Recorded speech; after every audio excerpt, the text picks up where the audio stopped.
How is everybody? It's October the 19th, 2023. It's Podcast Thursday, and aren't we having a fabulous day? It's been a very interesting day. So much has happened in so many places for so many of us.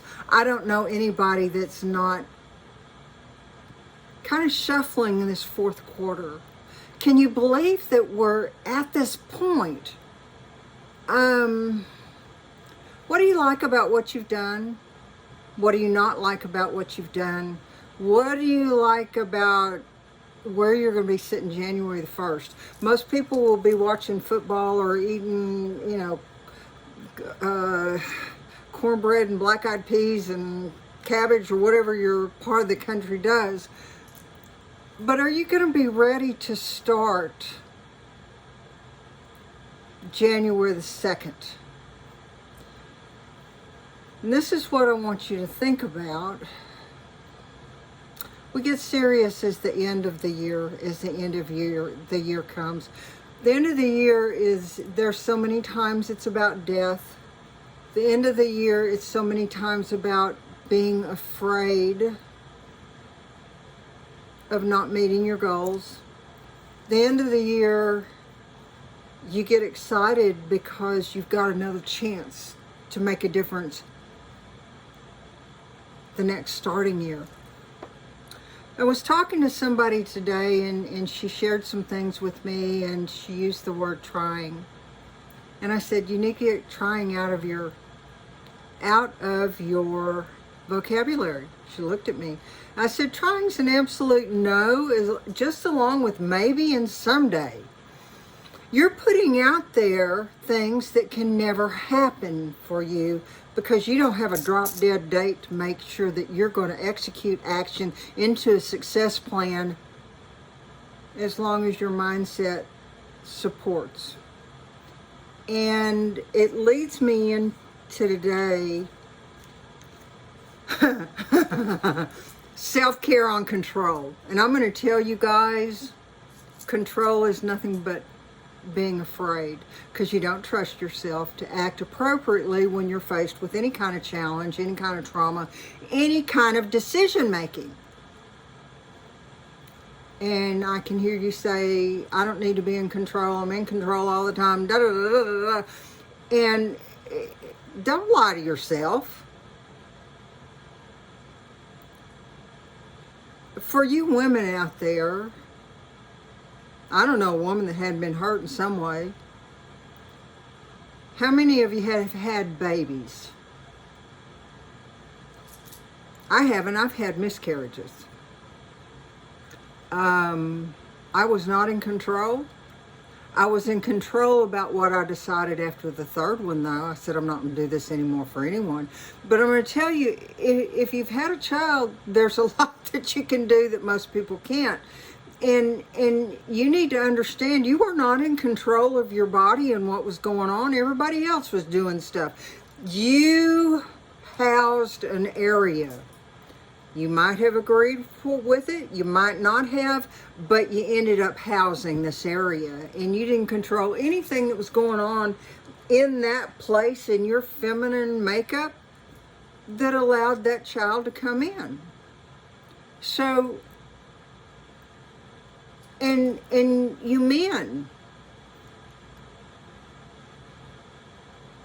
during that time that your person was pregnant and going to give life and all this, the only thing you controlled is how you treated them, how you supported them, what you did for them, or what you stopped them from doing. If they were eating gallons and gallons of ice cream, I hope you stopped it before it got to gallons and gallons. Because our health is one of our biggest parts of wealth. Most people don't pay attention to it until they think they're in their 40s and maybe their 50s and maybe their 60s. And by then it's a little late. It's going to cost you an arm and a leg if you haven't done anything at that point. Going back to the control. Control is nothing more than running from your fear. And these trying maybe, and some days they will never serve you. They feed your fear. And this is kind of taking a direction I wasn't quite sure of. But what do you need for a catalyst so you can get past that? How are you going to posture yourself so you can take a hold of control? Let me ask you something. Let me share it this way with you. When I married Larry, he had 2 children. And they were in their 30s, late 30s, early 40s. And I will be honest with you, younger kids are easy to work with. Adults, entitled adults, are impossible. And I wasn't in any kind of control of the environment that I went into. And I wanted to get along with everybody. Well, come to find out they hated me. And at this point, I really don't care. It saddens me that they feel so poorly about themselves, because that's what that reflection was. Their insecurity, they weren't in control. He was making decisions to move on. He was a widow. He was making decisions to start his life differently, and very few people, I can count on one hand how many of them accepted him. And so that control that was put into place, it never left. I was sitting and talking to his sister after he died. She and I finally got to sit down and kind of get to know each other. And we sat down for breakfast one day, the first time we'd ever sat down, for 4 hours.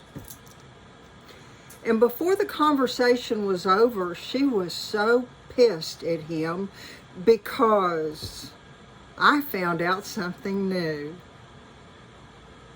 He told all his family and his friends that we were getting divorced.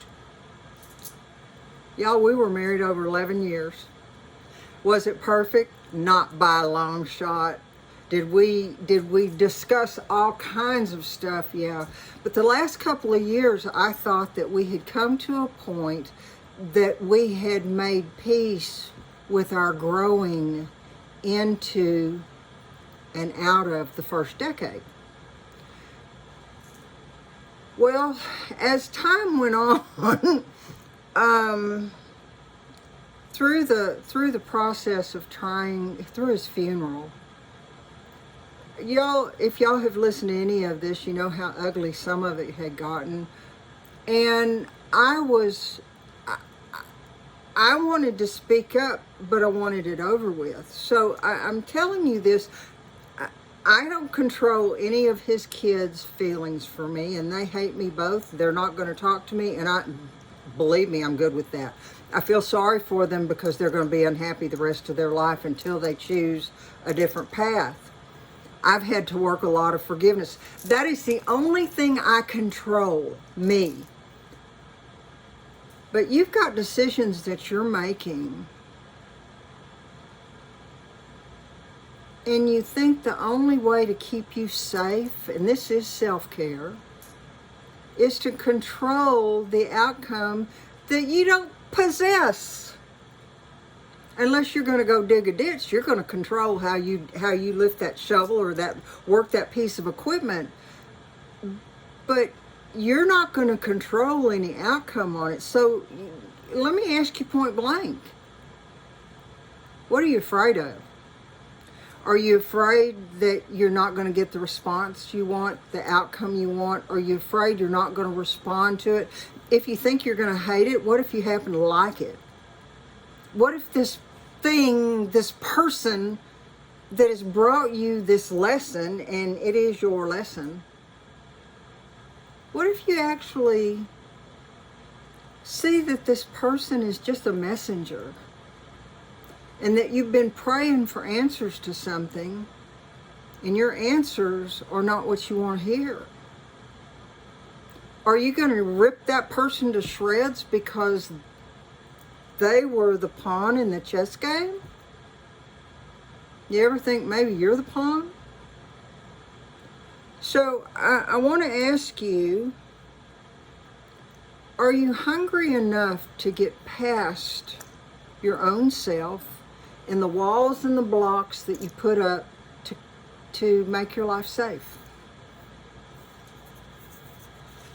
How do you need to present yourself to make the decisions that are going to give you that outcome that you have been looking for all your life?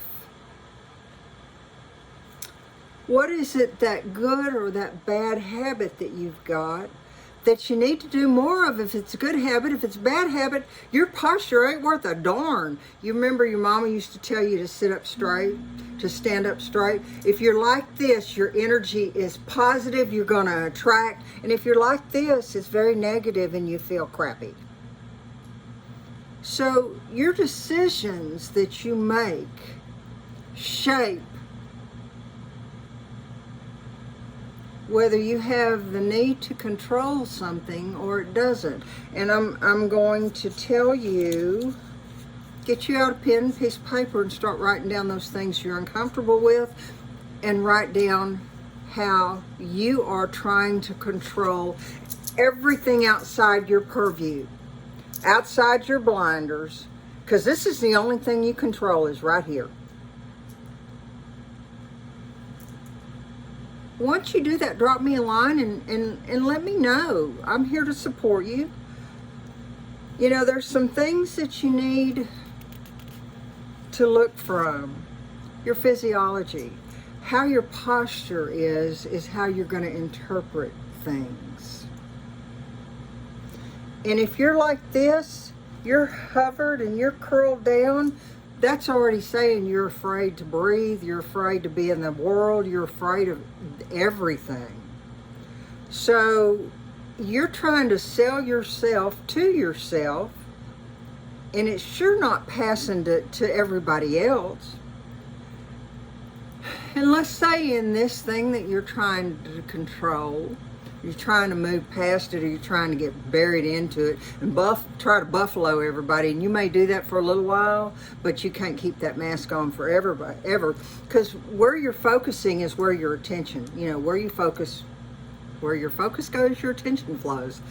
And the energy and the results show itself in that. It's either going to be easy or it's not. And the more you fight you and yourself, the harder it's going to get. And do you want to die that way, not ever knowing the truth that it might have been something that you liked and it was really good for you? The other thing is the language that you use. Like I said, trying, maybe, and someday are absolute no's. And if that's the way you're approaching things, you might as well go ahead and say no and go do something else. And when you have a strategy to do this, after you go through your list and see what you can do, either you've done things in the past and you're good at it, or it's totally brand new, and I'm going to venture to say this is more brand new than you're comfortable with, then you've got the unfamiliar, the unknown, and you will revert about 85% of the time back to a new habit, because the unknown is so afraid. If you've never planted a garden, if you don't get out there and do it, or if you research it to death, you may never do it because there's so much stuff out there. You just need to decide what plan you're going to do. Take some massive action toward it to execute it, and make sure your mindset is there. And in this control, you're probably being driven by an emotional side of it. Something has happened that you are so keyed up about, that you are so cowering from. Something has happened and you want to control it. Do you know emotional mastery is the lack of control? What I mean by that is you're not driven from your emotions. You're driven from looking at this in a way of certainty, and you're going to be happy now and be in the moment. I hope you all have benefited from something today, because you can use all those steps to work through fear. And I will reach out to you and say this today. If there's something that you cannot get through, I am a certified coach. I am not a licensed therapist. And I know the difference between the two. Reach out to me.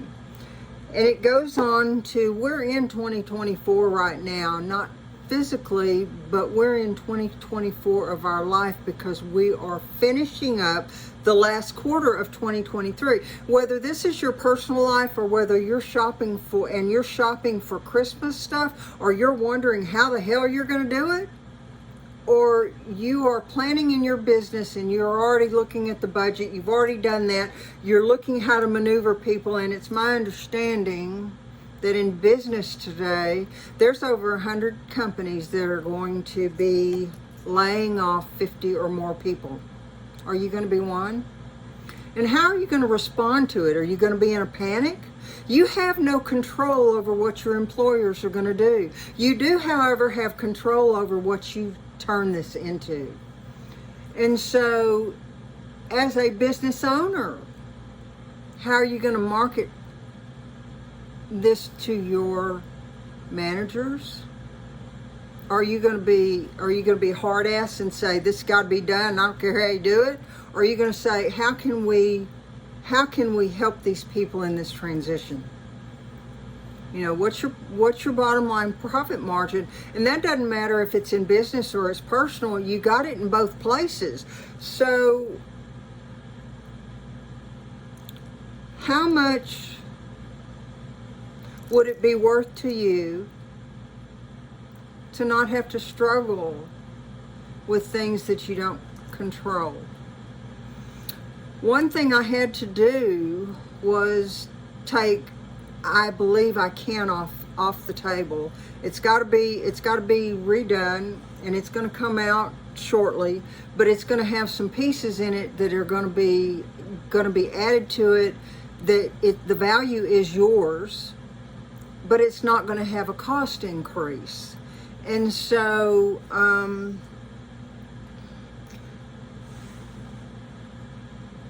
what are you doing to ensure that you don't live 2024 the way that you lived 2023 or 2022 or 1990 or 2001 or 2007, 2008, when the housing market went nuts? What are you doing for yourself, for your children? What are you showing your children they can or can't do? How are you training them to land on their feet when they have to? Because that is part of your responsibility. I hope that this resonates with y'all. I'm sure it does, whether you admit it or not. Tell me what you think. Tell me if it resonates with you. Tell me if you'd like to see some more of this. Friday's tomorrow. What have you got planned? How are you going to celebrate the wins? And how are you going to celebrate your losses? Because your losses are just that much closer to a win that's in your column of 1, 2, 3, 4, 5. How are you going to do that? Y'all have a great one. I'll see you next time.